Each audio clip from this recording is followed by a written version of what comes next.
Assalamualaikum warahmatullahi wabarakatuh.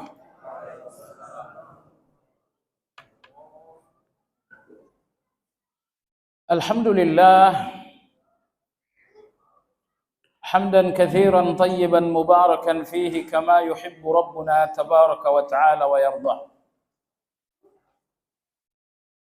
Wa ashhadu an la ilaha illallah wahdahu la syarika lah. Wa ashhadu anna Muhammadan abduhu wa rasuluhu la nabiyya ba'dah. Allahumma salli wa sallim ala Muhammad wa ala alihi wa ashabihi wa man ihtada bihadyihi ila yaumiddin. Ya ayyuhalladzina amanu ittaqullaha haqqa tuqatih wa la tamutunna illa wa antum muslimun. Kaum muslimin rahimakumullah, kajian Asmaul Husna malam ini melanjutkan pembahasan nama Allah yang ke-21, yaitu Al-Majid. Al-Quran menyebutkan Al-Majid dua kali. Pertama dalam surat Hud ayat yang ke-73, Allah berfirman, Innahu Hamidum Majid. Kemudian yang kedua, Al-Majid disebutkan dalam Al-Quran pada bagian akhir dari surat Al-Buruj.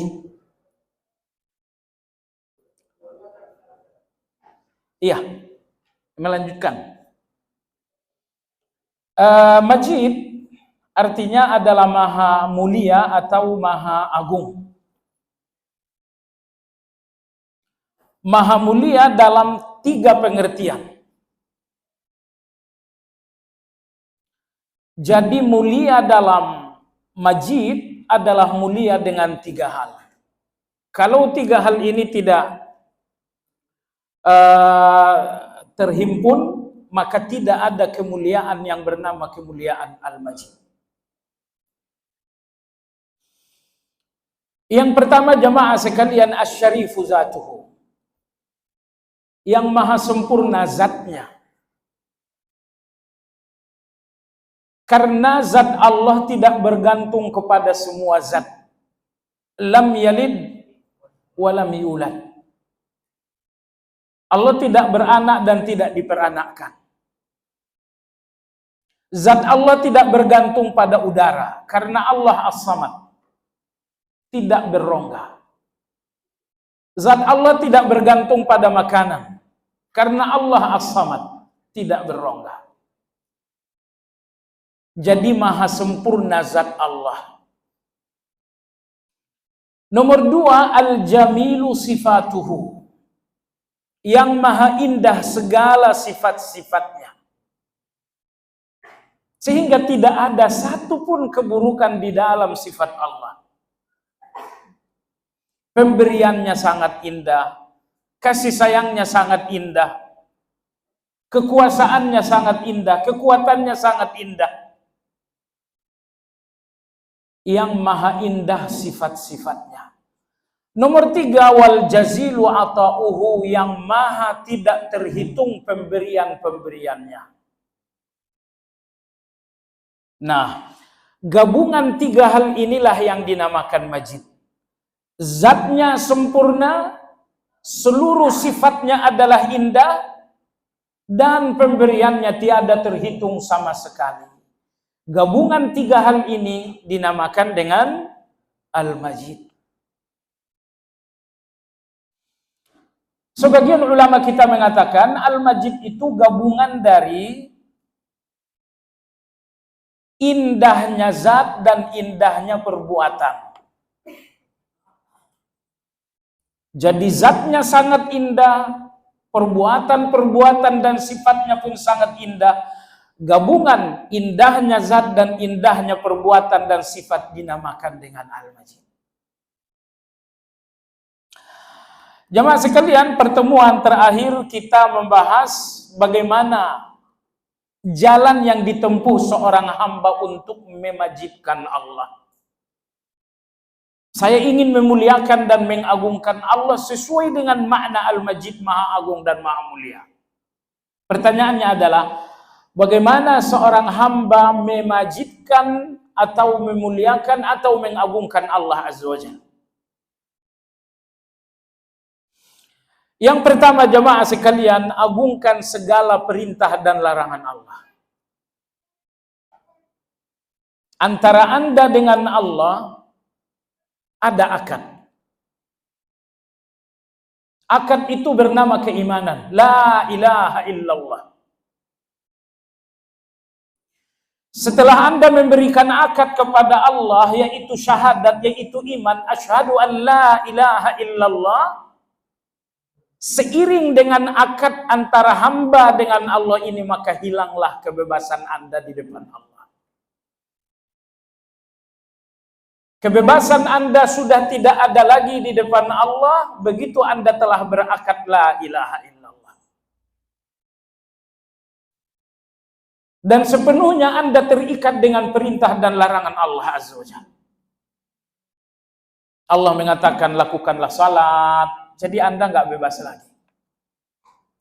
Allah berfirman berzakatlah kalian, jadi Anda nggak bebas lagi dengan harta Anda. Allah berfirman jangan dekati zina, jadi Anda tidak bebas lagi dengan syahwat Anda. Allah berfirman jangan kalian makan riba, jadi Anda tidak bebas lagi dengan serakah Anda. Begitu Anda berikan Allah akad keimanan, kebebasan Anda di depan Allah pun menjadi hilang karena Anda akan terikat dengan perintah dan larangan Allah Azza. Orang-orang kafir, mereka menolak memberikan akad kepada Allah. Maka Allah pun tidak memberikan mereka aturan. Anda tidak temukan ayat yang mengatakan, wahai orang kafir, tutuplah aurat kalian. Wahai orang kafir, janganlah dekati zina. Wahai orang-orang kafir, janganlah kalian berjudi. Kalian orang-orang kafir menolak memberikan akad keimanan dengan Allah. Maka hiduplah kalian sebebas-bebasnya seperti bebasnya binatang. Makan apa yang kalian mau makan. Lakukan apa yang ingin kalian lakukan. Antara kalian dengan Allah tidak ada akad, maka Allah pun tidak mengatur kehidupan kalian. Nah, jemaah sekalian, jadi Anda terikat dengan perintah dan larangan Allah. Kebebasan Anda sudah hilang. Maka jalan hidup Anda setelah berakad dengan Allah adalah Islam. Islam itu artinya pasrah dan menyerah kepada Allah. Allah berfirman, aqimus shalah, Islam Anda pasrah. Allah mengatakan, wa atuz zakah, Anda Islam pasrah. Nah, mengagungkan perintah dan larangan Allah memiliki dua pengertian. Dan Anda tidak dinamakan mengagungkan perintah dan larangan itu tanpa dua hal ini.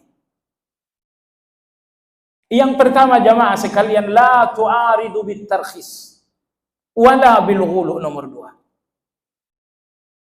Kalau Anda memang mengagungkan perintah Allah, maka jangan cari-cari alasan untuk melepaskan diri dari aturan Allah. Allah haramkan Anda makan riba, jangan lagi Anda mencari jalan-jalan tikus untuk lolos dari riba itu. Allah perintahkan untuk melakukan kebaikan, untuk bersilaturahmi, untuk memaafkan orang lain. Jangan lagi Anda cari-cari alasan untuk tidak memaafkan orang lain. Kadang-kadang kita putus silaturahmi dengan keluarga, lalu kita mengatakan saya cuma ngasih pelajaran. Pertanyaannya, dia belajar nggak dengan pelajaran Anda? Kalau ternyata dia nggak belajar, maka pelajaran Anda nggak ada gunanya. Anda dinamakan memberikan pelajaran kalau ternyata dia belajar dengan pelajaran Anda. Jadi Anda jangan gampang tertipu. Saya tidak bicara dulu dengan Fulan untuk ngasih pelajaran. Cobalah Anda buat hitung-hitungan. Kalaulah mendiamkan Fulan adalah satu pelajaran, dia belajar tidak dari sana. Atau jangan-jangan dia lebih jahat lagi. Kalau ternyata orang lain tidak belajar dengan pelajaran Anda, berarti Anda telah salah memberikan pelajaran. Jadi maksud saya jamaah sekalian, saat Allah memerintahkan Anda bersikap baik kepada orang lain, jangan cari-cari alasan untuk menghindar. Saya cuma ngasih pelajaran. Saya makan riba, saya cuma dalam keadaan terpaksa. Orang-orang yang mencari alasan-alasan untuk lepas dari perintah dan larangan Allah, orang seperti ini tidak dinamakan majid, tidak dinamakan mengagungkan perintah dan larangan Allah. Karena mereka berusaha membangun pikiran-pikiran yang menipu, pikiran-pikiran yang keliru. Hakikatnya mereka ingin lepas, mereka nggak mau terikat. Ini nomor satu. Agungkan perintah dan larangan Allah, majidkan perintah dan larangan Allah, maka jangan cari-cari alasan, jangan cari-cari dispensasi untuk melepaskan diri dari perintah dan larangan Allah Azza wa Jalla. Nomor dua, jemaah sekalian, memajidkan perintah dan larangan Allah berarti Anda jangan pula berlebih-lebihan dalam perintah itu. Anda jangan berlebih-lebihan. Anda jalankan perintah, tapi dengan cara berlebih-lebihan. Oh, Anda tidak dinamakan memajidkan perintah Allah. Anda tidak dinamakan mengagungkan perintah Allah Subhanahu wa Ta'ala. Misalnya di zaman Nabi SAW ada 3 orang yang benar-benar ingin mengagungkan Allah dengan perintah Allah, tapi dengan cara berlebih-lebihan. Yang satu mengatakan, saya akan salat malam dari Isya sampai subuh, nggak pakai tidur. Tahajud perintah Allah bukan? Tapi orang ini ingin melakukannya berlebih-lebihan. Sikap berlebihan Anda dalam perintah Allah tidak dinamakan mengagungkan perintah. Orang yang kedua mengatakan, saya ingin puasa tiap hari, tidak lagi akan berbuka sama sekali. Tiap hari puasa, tiap hari puasa. Puasa perintah Allah bukan? Tapi ketika Anda berlebihan dalam perintah Allah, apakah itu mengagungkan perintah? Yang ketiga mengatakan bahwa saya akan fokus ibadah, maka saya tidak akan menikah lagi dengan perempuan. Fokus Anda dengan ibadah adalah kebaikan, tapi bahwa Anda meninggalkan pernikahan itu berlebihan. Jadi dengan demikian, Allah Al-Majid, Allah Maha Agung, agungkan perintah dan larangan Allah. Mengagungkan perintah dan larangan Allah dengan 2 pengertian. Pertama, jangan lepaskan Anda dari perintah dan larangan itu dengan alasan-alasan hawa nafsu. Dan yang kedua, jangan lakukan perintah dan larangan itu dengan cara yang berlebih-lebihan. Baik. Nomor 2, jemaah sekalian, bagian dari mengagungkan Allah adalah mengagungkan segala takdir-takdir Allah Azza wa Jalla. Datanglah takdir Allah yang bernama ujian, takdir Allah yang bernama kesulitan, takdir Allah yang bernama hutang piutang, takdir Allah yang bernama sakit, takdir Allah yang bernama gagal, takdir Allah yang bernama bangkrut. Kalau Anda mengagungkan Allah, agungkan pula apa yang menjadi keputusan Allah untuk Anda. Bangkrut Anda sebagai seorang pedagang itu keputusan Allah. Sakit Anda itu adalah keputusan Allah Azza wa Jalla. Kalau Anda mengagungkan Allah, agungkan apapun yang menjadi keputusan Allah Subhanahu wa Ta'ala. Ya, mengagungkan keputusan Allah dalam arti, lihatlah semua keputusan Allah dengan kacamata hikmah. Kalau Anda melihat keputusan dan ujian Allah tanpa kacamata hikmah, akan banyak keputusan Allah yang kejam, keputusan Allah yang buruk, keputusan Allah yang salah. Tapi karena Anda tidak melihat dengan hikmah. Misalnya, seorang anak kehilangan ayah. Anda melihat keputusan Allah ini kok kayaknya kejam sekali. Nabi Zakaria alaihissalam dibantai oleh Bani Israel. Ini takdir Allah kok kayaknya kejam sekali. Semua takdir yang nampak kejam, yang nampak buruk, semuanya karena Anda tidak melihat dengan kacamata hikmah. Maka mengagungkan takdir dan keputusan Allah dalam arti lihat semua perintah dan semua takdir-takdir Allah dengan kacamata hikmah. Dan ternyata apabila ujian-ujian Allah, takdir-takdir Allah Anda pandangi dengan kacamata hikmah, ternyata semuanya indah. Ternyata semuanya sangat indah. Tidak ada yang salah. Semuanya tepat. Tepat orangnya, tepat waktunya, tepat momentumnya. Baik jemaah sekalian. Ulama kita mengatakan, ibaratkan hati itu adalah gelas. Kalau gelas hati ini telah penuh dengan air cinta kepada Allah, maka air cinta ini akan luber.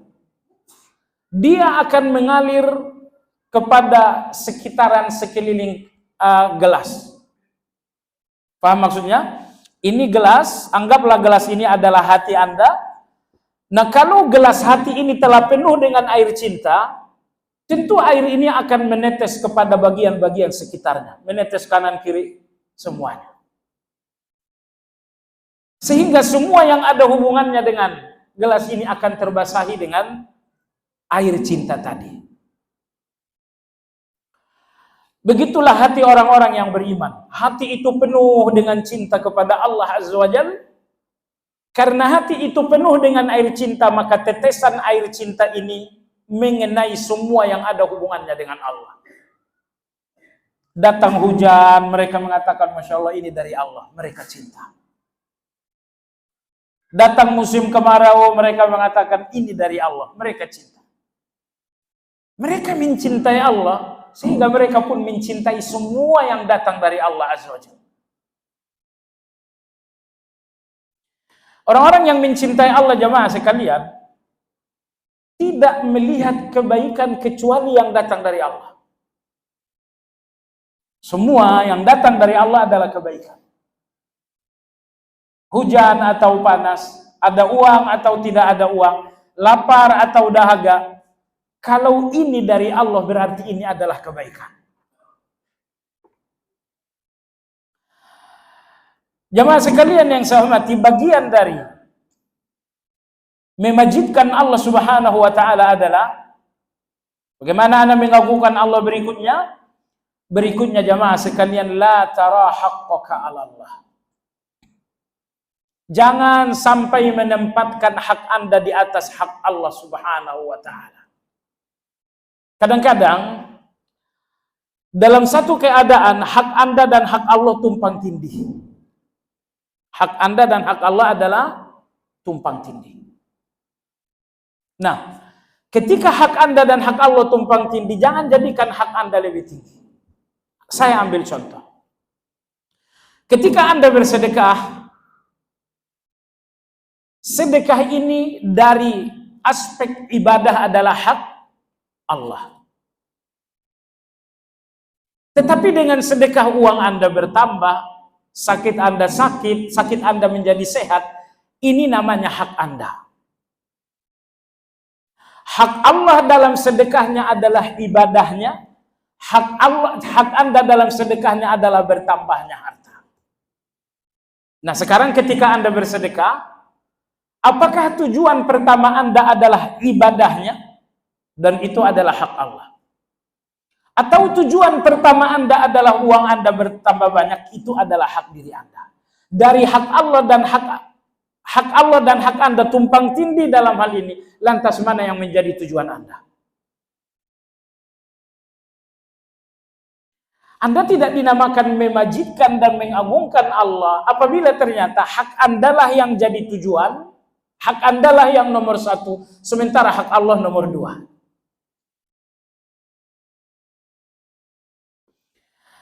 Jemaah sekalian yang saya hormati, ketika Anda salat, di situ pun terdapat dua hak. Hak Allah dalam salat adalah ibadahnya. Hak Anda dalam salat bahwa rezeki Anda akan terbuka. Rezeki akan dibuka Allah disebabkan karena salat Anda. Wa'mur ahlaka bis salati wastabir 'alaiha la nas'aluka rizqan nahnu narzuquka wal 'aqibatu lit taqwa. Pertanyaannya jemaah sekalian, saat Anda sedang salat, dari dua hak tadi mana yang nomor satu dalam salat Anda? Orang-orang yang memajibkan dan mengagungkan Allah, nomor satu tujuan mereka dalam salat adalah nilai dan aspek ibadah dalam salat tersebut. Bahwa Allah janjikan mereka rezeki yang terbuka, ini adalah hak diri mereka. Nah, hak mereka ini nomor dua, atau hak mereka ini nomor tiga, atau nomor empat. Intinya hak Allah dalam salat, yaitu ibadah, inilah nomor satu. Ini namanya memajidkan Allah Azza wa Jalla. Ketika Anda berdoa jamaah sekalian, apa yang Anda minta? Anda minta rezeki? Baik, entah apalah yang Anda minta. Tetapi di dalam doa itu pun ada dua hak. Hak Allah adalah pada aspek ubudiyahnya adalah hak Allah. Tapi bahwa Anda akan mendapatkan A, B, dan C, itu adalah hak Anda. Nah, apabila di dalam doa yang menjadi tujuan nomor satu Anda adalah hak Allah, yaitu ibadah, Anda telah memajidkan Allah. Tapi apabila di dalam doa tersebut tujuan pertama Anda adalah hak Anda, yaitu uang banyak, kesehatan datang, maka Anda tidak melihat hak Allah di dalam doa. Yang Anda lihat adalah hak Anda sendiri. Anda tidak memajidkan Allah dengan doa.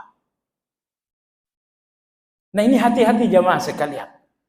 Ini rawan, dan ini yang dinamakan dengan syirik iradah.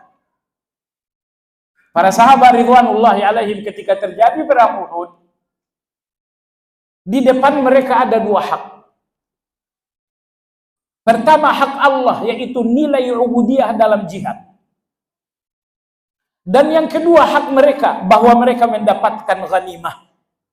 Betul? Ternyata jamaah sekalian, perang berjalan, bergeserlah tujuan nomor satu menjadi nomor dua, tujuan nomor dua jadi nomor satu. Para sahabat mengabaikan perintah Nabi Shallallahu Alaihi Wasallam agar menjaga puncak gunung, dan mereka sibuk dengan rebutan harta rampasan perang. Sekarang mereka sibuk dengan hak mereka, dan mereka sudah mengabaikan hak Allah dalam peperangan tersebut. Apa yang terjadi? Yang terjadi mereka kemudian kalah. Nah, poin ini, kata Imam Ibnu Qayyim rahimahullah, tidak ada yang memahami poin ini kecuali orang-orang yang ahlul basirah. Karena rata-rata orang di dalam ibadah melihat hak diri dan tidak mengedepankan hak Allah.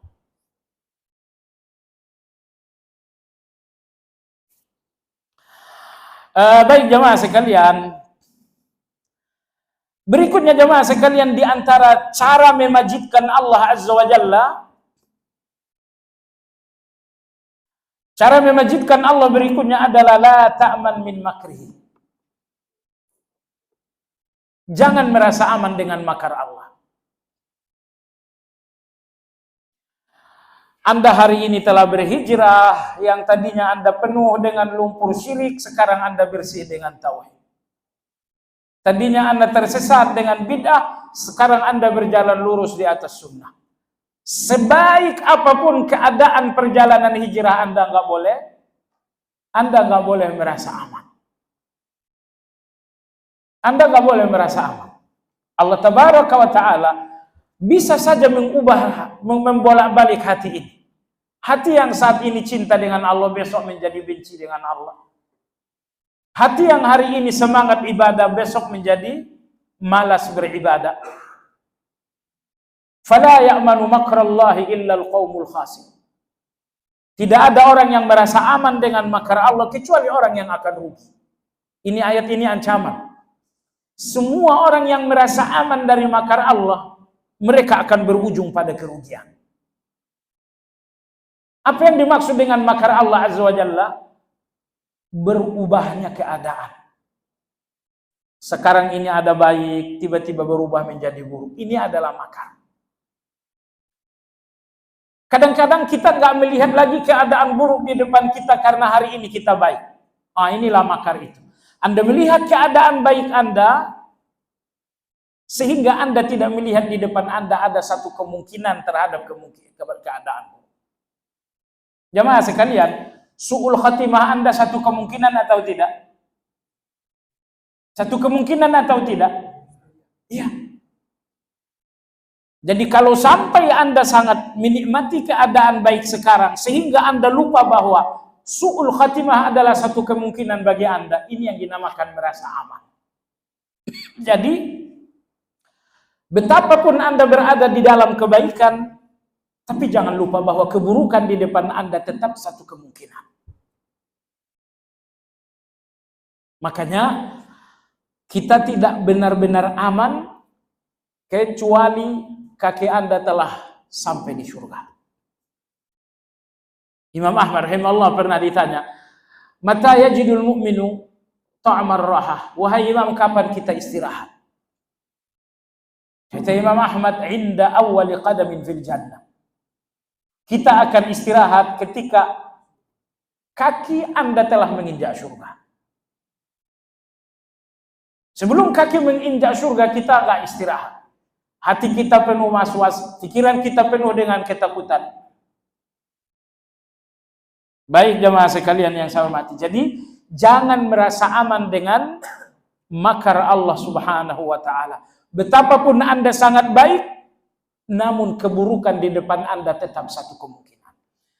Orang-orang yang melihat makar Allah, dan boleh jadi makar itu terjadi, orang-orang seperti ini akan rendah hati di depan Allah Azza wa Jalla.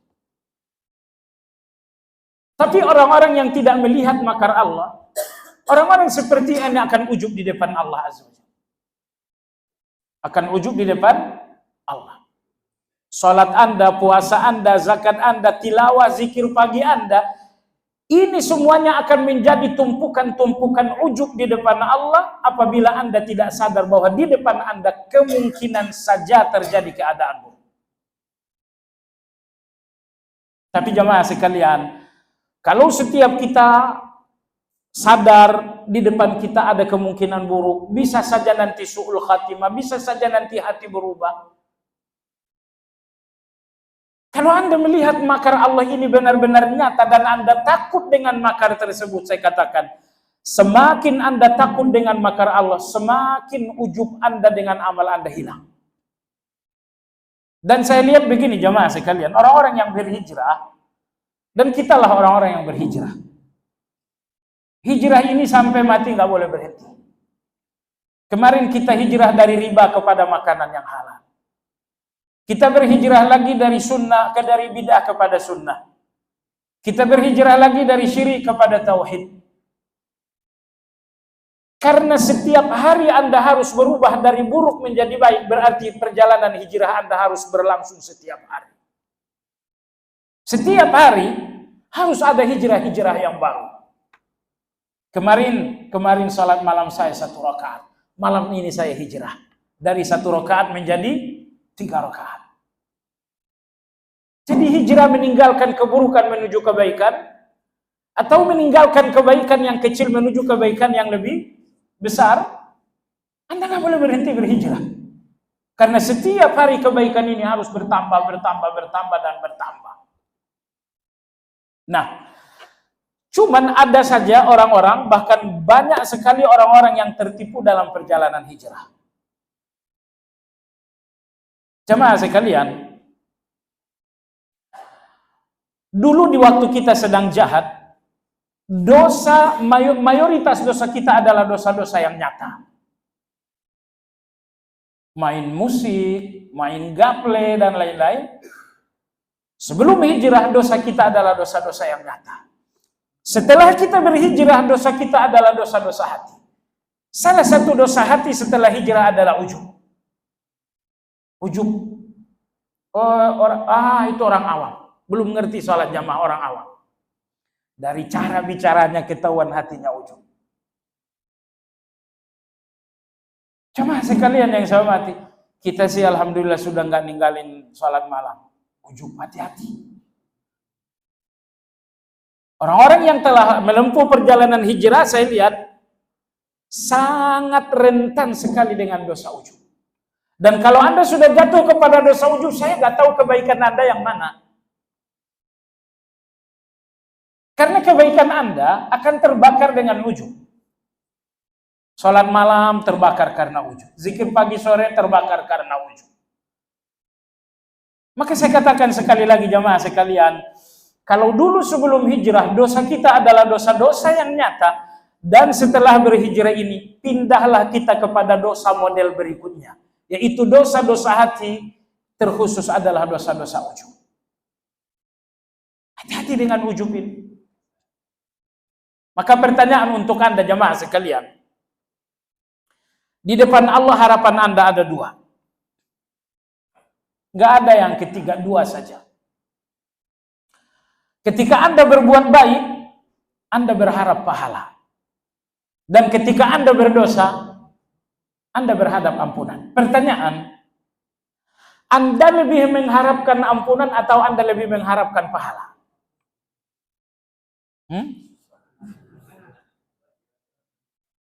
Betul, dua-duanya. Tapi dari keduanya, mana yang lebih Anda harapkan?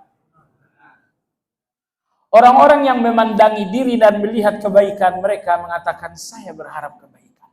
Saya lebih mengharapkan pahala dari Allah Azza wa Jalla. Kenapa? Mereka melihat diri mereka baik. Maka mereka pun mengharapkan pahala.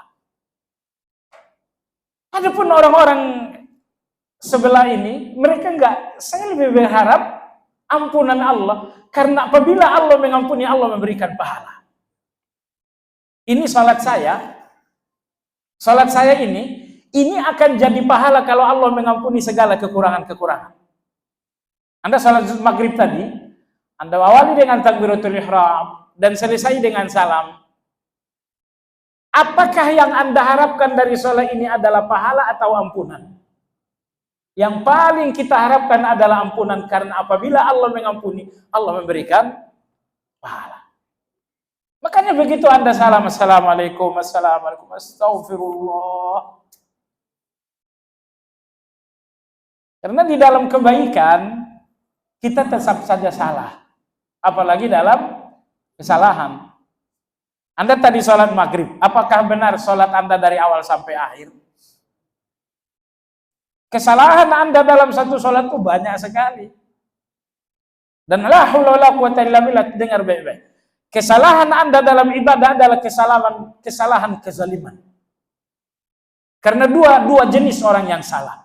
Ada orang yang salah karena nggak ngerti. Dan ada orang yang salah padahal ngerti. Apabila salah Anda salah padahal ngerti, ini kesalahan dinamakan kezaliman. Anda tidak ada uzur di depan Allah atas kesalahan yang bersifat zalim. Tapi kalau kesalahan Anda kesalahan karena nggak ngerti, Allah berikan Anda uzur, Allah berikan Anda ampunan. Maka saya katakan sekali lagi, rata-rata kesalahan-kesalahan kita dalam salat adalah kesalahan-kesalahan kezaliman. Karena kesalahan itu adalah kesalahan yang kita tahu. Bahwa Anda harus khusyuk, Anda tahu kan? Tapi Anda nggak khusyuk. Nah, baik jamaah sekalian yang saya hormati. Maka saya katakan tadi, Anda harapkan kebaikan di depan Allah, dan kedua Anda harapkan ampunan kepada Allah Azza wa Jalla. Tapi kalau Anda tipe orang yang tidak ujub, niscaya Anda lebih mengharapkan ampunan daripada pahala. Dan pada akhirnya Anda akan sadar bahwa apabila Allah berikan Anda ampunan, maka Allah pun akan memberikan Anda pahala. Allah enggak memberikan pahala sebelum Allah memberikan ampunan. Di dalam salat, nggak akan ada pahala bagi Anda kalau Allah nggak mengampuni kesalahan-kesalahan Anda. Zikir pagi Anda setengah tidur itu 80%. Cuman 20% Anda bangun. 20% Anda masih bangun, selebihnya setengah tidur jemaah sekalian. Kalau Allah ampuni setengah tidur Anda, baru Anda dapatkan pahala. Dan kalau Allah nggak ampuni, Anda nggak dapatkan apa-apa. Maka jemaah sekalian yang saya hormati, la ta'man min makrillah. Kalau memang Anda mengagungkan Allah, maka jangan merasa aman dari makar Allah. Malam ini saya sholat, tapi boleh jadi besok saya tidak sholat. Hari ini saya baca Quran, tapi mungkin besok gak baca Quran. Baik jamaah sekalian yang saya hormati. Mengagungkan Allah berikutnya adalah istahi minallahi fi khalwatik. Selalu rasa malu kepada Allah dalam kesendirian. Di dalam kesunyian, Anda hanya seorang diri. Jangan sampai rasa malu berpisah dari hati. Ya, sendirian, Anda hanya berteman dengan gadget saja. Kalau hati tidak lagi terbungkus dengan rasa malu kepada Allah Azza wa Jalla, gambar, foto, video, semuanya akan bisa Anda akses dan Anda lihat. A'udzubillah min dzalik. Maka bagian dari mengagungkan Allah jamaah sekalian, malulah kepada Allah di dalam kesendirian Anda. Maka di antara nama Allah adalah Asy-Syahid, yang artinya Allah Subhanahu wa taala Maha Hadir. Allah Maha Hadir. Allah nggak pernah absen dalam keadaan Anda. Di dalam kamar Anda Allah nggak pernah absen. Di dalam kamar mandi Anda sendirian Allah nggak pernah absen. Allah selalu hadir dimanapun fisik Anda berada. Bahkan Allah selalu hadir dalam setiap pikiran-pikiran Anda. Maka oleh sebab itu malulah kepada Allah dalam keadaan rahasia Anda. Mengagungkan Allah Subhanahu wa taala berikutnya adalah istahi minallah an yara fi qalbika syarran. Mengagungkan Allah berikutnya adalah jangan sampai tempat pandangan Allah dalam diri Anda kotor. Pandangan Allah dalam diri Anda hanya pada hati Anda. Allah nggak memandang penampilan Anda, Allah pun nggak memandang harta benda Anda. Satu-satunya pandangan Allah dalam diri Anda adalah hati Anda. Kalau Anda mengagungkan dan memajidkan Allah Azza wa Jalla, maka jangan sampai apa yang menjadi pandangan Allah ini kotor. Jangan sampai kotor. Saat ini jamaah sekalian, hati ini bersih enggak? Karena ini yang setiap saat dilihat oleh Allah Azza wa Jalla. Ya, maka ketika Nabi SAW ditanya, ya Rasulullah, siapa manusia terbaik? Kata Nabi SAW, manusia terbaik adalah kullu saduqul lisan mahmumul qalb. Manusia terbaik standarnya adalah lidah dan hati. Saduqul lisan, lisannya selalu berkata baik, mahmumul qalb dan hatinya selalu mahmum. Sahabat bertanya, ya Rasulullah, saduqul lisan kami faham, tapi hati yang mahmum apa maksudnya? Kata Nabi SAW, mahmumul qalb, hati bersih dalam arti kata kullu qalbin taqiyyin, setiap hati yang penuh dengan ketakwaan kepada Allah Azza wa Jalla. Kemudian hati tersebut adalah naqiyyin, bersih. La ghilla fiha wala hasad, di dalam hati itu tidak ada benci dan dendam, wala itsm, bahkan dalam hati pun tidak ada keinginan berdosa. Saya ulangi, hati dinamakan bersih kata Nabi ketika di dalam hati itu penuh dengan ketakwaan. Tidak ada kebencian dan dendam, dan nomor 3, dengki kepada orang lain. Dan yang terakhir, bahkan dalam hati itu nggak ada keinginan untuk berdosa. Nah, ini namanya mahmumul qalb. Hati yang penuh dengan ketakwaan, tidak ada benci, dengki dengan orang lain, dan di dalam hati itu pun tidak ada keinginan untuk berdosa. Ini camkan baik-baik. Orang-orang beriman jatuh kepada dosa, tapi bukan karena keinginan, semata-mata tergelincir. Itu sebabnya ada orang yang jatuh kepada dosa lalu menyesal, karena memang mereka tidak menginginkan dosa itu. Semua orang yang jatuh kepada dosa karena keinginan, mereka bahagia. Semua Orang yang mendapatkan dosa karena memang menginginkannya, mereka akan bahagia, nggak akan menyesal. Nah, kalau orang-orang yang beriman menyesali dosa karena memang mereka tidak jatuh kepada dosa karena satu keinginan, apalagi rencana. Bicara akhirnya gibah. Oh, mereka tergelincir saja. Nah, adapun keinginan dosa dalam keinginan nggak ada dalam diri orang-orang beriman. Maka kata Nabi Shallallahu Alaihi Wasallam, manusia terbaik adalah orang yang lidahnya selalu berkata baik. Nomor 2, hatinya bersih. Bersih dalam arti di dalam tidak ada benci, tidak ada dengki, tidak ada hasad, dan tidak ada keinginan terhadap dosa. Keinginan kepada dosa nggak ada. Orang-orang beriman nggak pernah melihat dosa itu kelezatan, maka mereka nggak pernah ingin. Orang-orang beriman tidak pernah melihat dosa sebagai kelezatan, sehingga mereka nggak pernah menginginkannya. Mohon maaf, gambar-gambar yang nggak benar di internet, di website, di Instagram dan lain-lain. Orang yang melihat gambar-gambar ini sebagai kelezatan, mereka akan ingin. Bagaimanapun mereka akan ingin. Adapun orang-orang yang beriman, mereka tidak pernah melihat maksiat itu sebagai kelezatan, sehingga mereka nggak pernah menginginkannya. Jemaah sekalian, membersihkan hati ini bukan pekerjaan 3 hari. Ya, kita kumandangkan azan sebentar.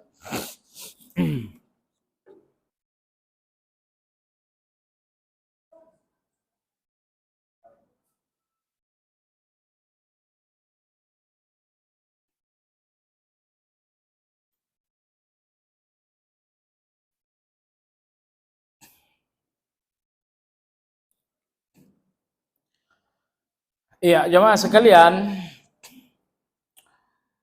berikutnya adalah bagian dari mengagungkan Allah, memajidkan Allah Subhanahu wa taala. Jangan hentikan lidah Anda dari nama Allah Azza wa Jalla. Sebut Allah Subhanahu wa taala setiap saat. Kalau Anda tidak menyebut firman-Nya dengan tilawah, atau Anda tidak menyebut namanya dengan zikir,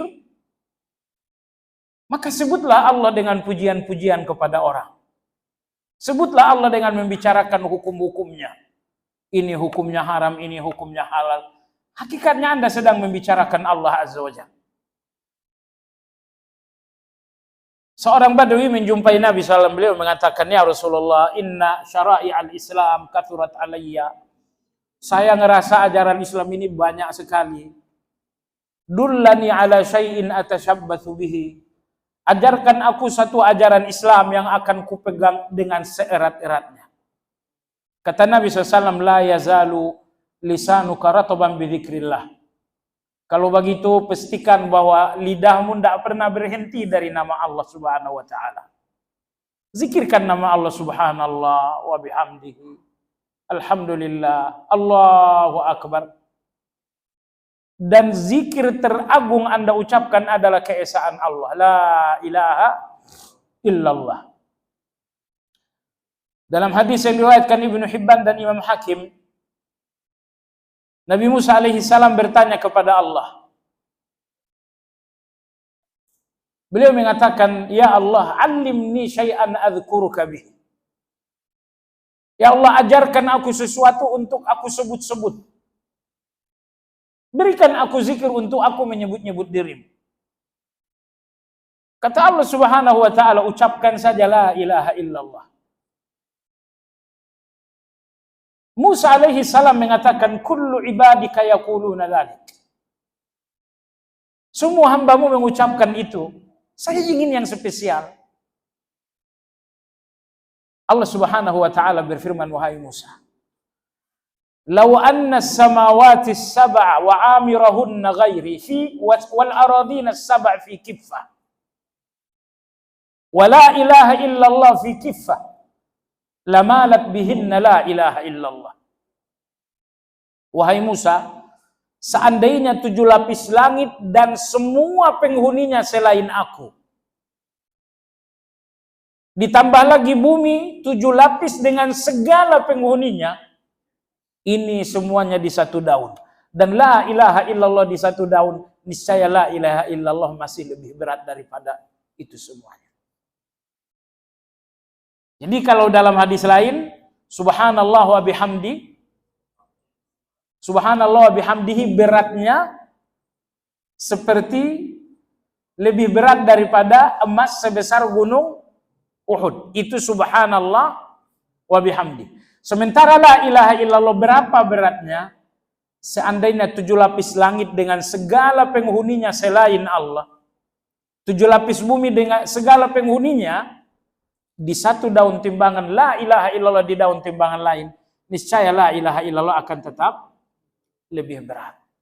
Makanya zikir paling baik Anda ucapkan adalah la ilaha illallah. Sudah gitu, la ilaha illallah ini zikir paling mudah. Anda nggak pernah menggerakkan bibir mengucapkan la ilaha illallah. Subhanallah, bergerak bibir kita. Allahu Akbar, bergerak bibir kita. Tapi la ilaha illallah, tidak perlu bibir Anda bergerak. La ilaha illallah semua hurufnya adalah huruf lidah, bukan huruf bibir. Praktekkan saja, la ilaha illallah. Makanya Allah Maha Pengasih, Allah Maha Penyayang. Orang-orang yang akan mati tidak diajarkan subhanallah.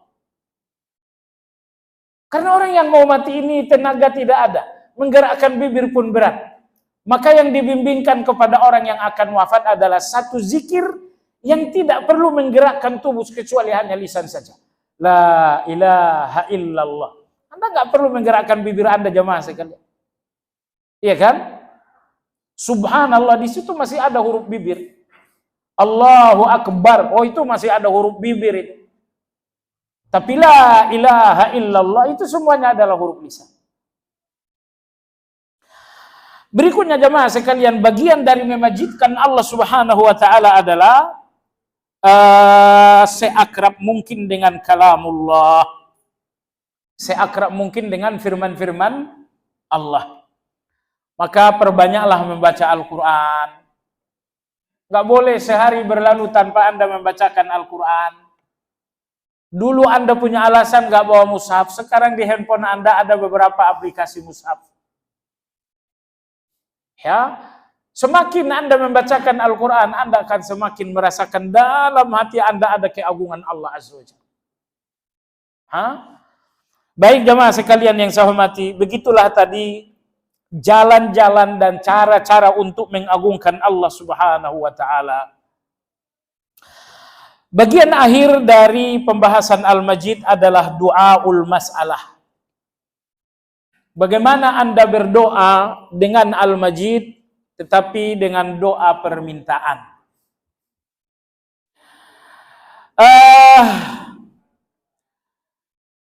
Di dalam salawat ketika salat ditutup dengan Hamidum Majid.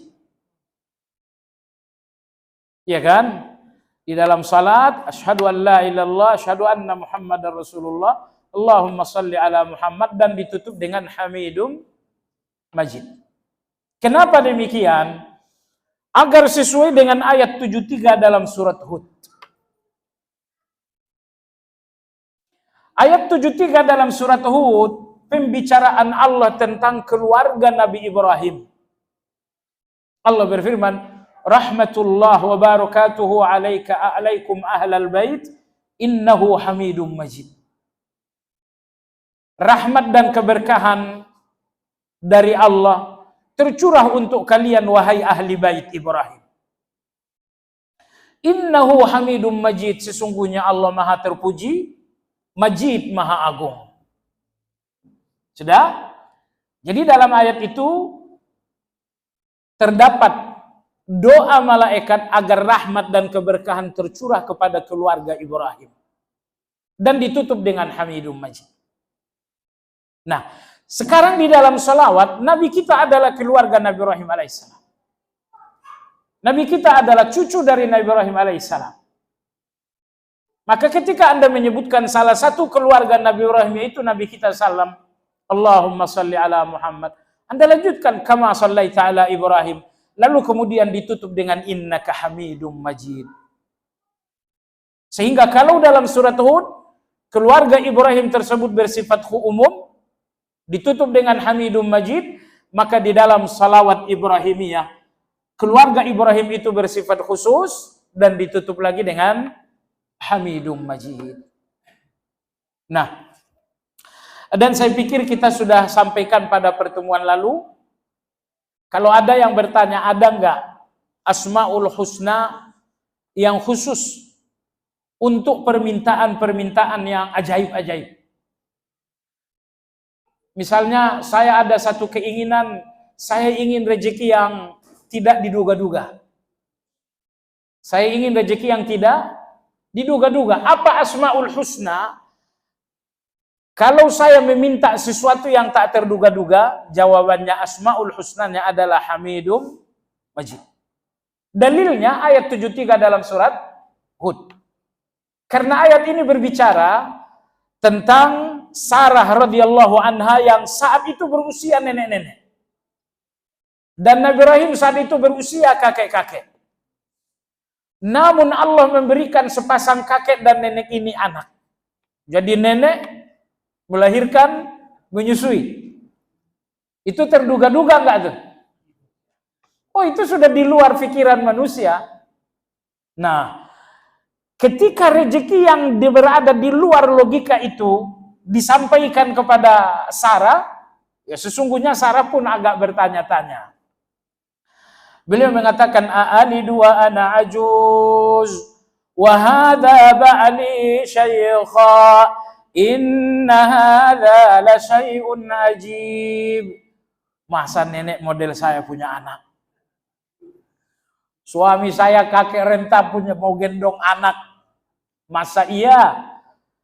Masa iya? Malaikat mengatakan, atajabina min amrillah. Wahai Sarah, apakah ini sesuatu yang aneh padahal ini urusan Allah? Rahmatullahi wa barakatuhu alaikum ahlal bait. Innahu hamidum majid. Jadi apabila Anda ingin pemberian Allah yang tidak terduga-duga, misalnya Anda ingin naik haji tahun ini, itu kan tak terduga-duga. Anda berdoalah dengan hamidum majid. Allahumma ya hamidu ya majid. Allahumma ya hamidu ya majid. Allahumma ya hamidu ya majid. Nah, sekedar penutup jamaah sekalian, di dalam Al-Quran, begitupun di dalam hadis, ada 4 cara berdoa kepada Allah Azza wa Jalla. Artinya ada 4 bahasa dalam berdoa kepada Allah Azza wa Jalla.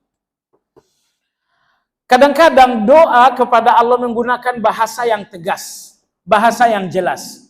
Anda minta ampun, Anda katakan Allahumma ghfirli. Anda minta uang, Anda katakan Allahumma rzuqni. Anda minta sehat, Anda katakan Allahumma afini. Ini bahasa doa yang pertama. Anda meminta dengan bahasa yang jelas. Nomor 2, kadang-kadang doa dalam Al-Quran dan hadis dengan bahasa sindiran, bukan dengan bahasa yang jelas. Dengan bahasa sindiran, jadi bukan bahasa yang jelas. Contohnya, saya kasih Anda 2 contoh. Contoh pertama adalah dalam ayat 83 dalam surat Al-Anbiya. Nabi Ayub alaihi salam, beliau minta kesehatan dengan bahasa sindiran, bukan dengan bahasa yang jelas. Anni massani ad-durru wa anta arhamur rahimin. Ya Allah, aku dalam keadaan sakit, Engkaulah yang Maha Penyayang. Beliau minta sehat tidak? Tidak meminta dengan bahasa yang jelas, tetapi dengan bahasa sindiran.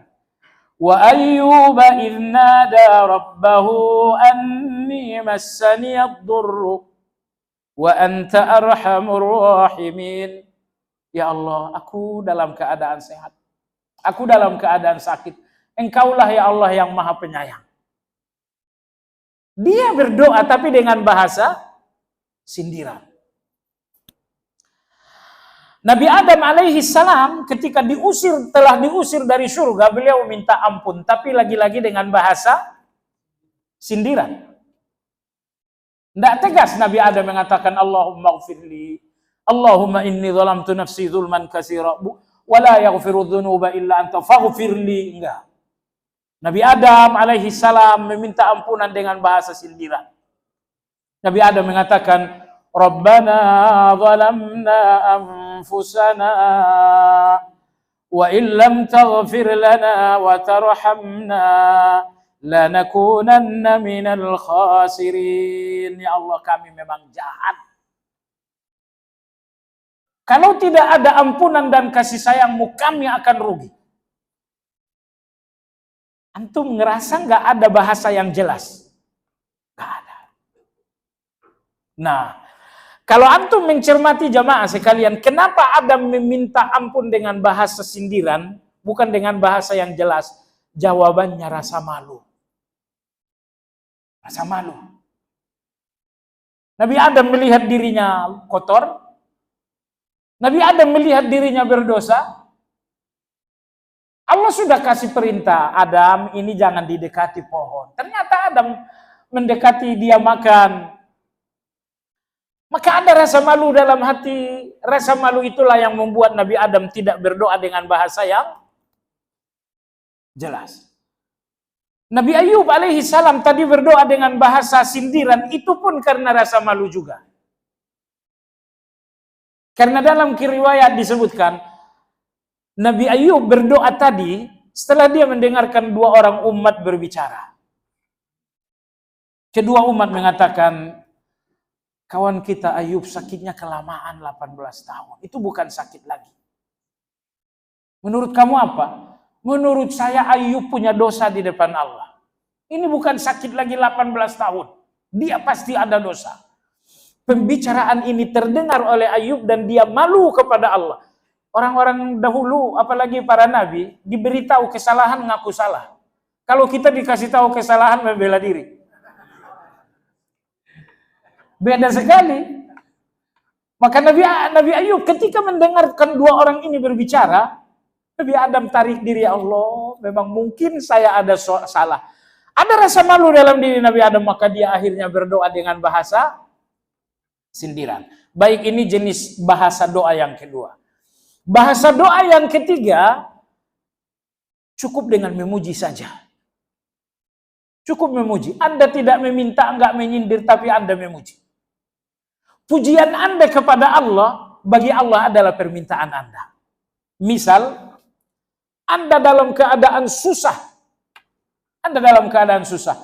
Lalu Anda mengatakan, Allahumma antan nasir. Allahumma antan nasir. Ya Allah, Engkau yang maha menolong. Allah, Engkau yang maha menolong. Ya Allah, Engkau maha menolong. Anda tidak meminta, enggak menyindir, Anda hanya menyanjung Allah. Tapi sanjungan Anda kepada Allah bagi Allah adalah permintaan Anda. Yunus alaihi salam ketika berada dalam perut ikan, apakah dia berdoa dengan bahasa yang tegas? Tidak. Apakah ia berdoa dengan bahasa sindiran? Tidak. Nabi Ayub dalam perut ikan hanya berdoa dengan menyanjung. La ilaha illa anta subhanaka inni kuntu minaz zalimin. Sanjung Allah dengan nama Allah yang ada hubungannya dengan keadaan Anda. Misalnya Anda sedang sakit, Allahumma antas syafi, Allahumma antas syafi. Ya Allah, Engkau yang maha menyembuhkan. Ya Allah, hanya Engkau yang maha menyehatkan. Ya Allah, hanya Engkau yang maha menyehatkan. Semua pujian Anda kepada Allah, bagi Allah itu adalah permintaan Anda. Maka inilah bahasa doa yang ketiga. Bahasa doa yang keempat. Apa itu? Gak ada kata-kata sama sekali. Anda hanya meminta dengan pandangan mata. Ketika datang keinginan Anda memandang ke langit. Ada keinginan Anda memandang ke langit. Bukan karena malas. Bukan karena malas, tapi karena malu. Berdoa dengan cara seperti ini tersebut pada ayat 144 surat Al-Baqarah. Nabi Shallallahu Alaihi Wasallam ingin sekali agar kiblat dirubah oleh Allah dari Masjidil Aqsa menjadi Ka'bah. Tapi Nabi kita malu untuk mengatakan itu, ya Allah gantilah kiblat. Nabi kita tidak berani. Beliau terhalangi dengan rasa malu. Tapi keinginan itu nggak hilang. Akhirnya setiap keinginan itu datang, Nabi melihat ke langit. Datang lagi keinginan, Nabi memandang ke langit. Dan Allah berfirman, "Qad nara taqalluba wajhika fis sama' falanuwalliyannaka qiblatan tardaha fawalli wajhaka syatral masjidil haram." Wahai Muhammad, kami lihat pandanganmu bolak-balik ke langit. Kami akan mengubah kiblat yang kau inginkan. Maka mulai hari ini salatlah ke arah Masjidil Haram. Jadi perubahan kiblat dari Masjidil Aqsa ke Ka'bah melalui doa, tapi bukan doa yang terucap, tetapi doa yang disampaikan oleh Nabi dengan isyarat pandangan. Maka sebagian ulama kita menegaskan bahwa memandang ke langit dalam doa termasuk sunnah yang telah ditinggalkan orang sekarang. Wallahu a'lam. Subhanakallahumma wa bihamdika asyhadu an la ilaha illa anta astaghfiruka wa atubu ilaik. Alhamdulillahirabbil alamin. Assalamualaikum warahmatullahi wabarakatuh.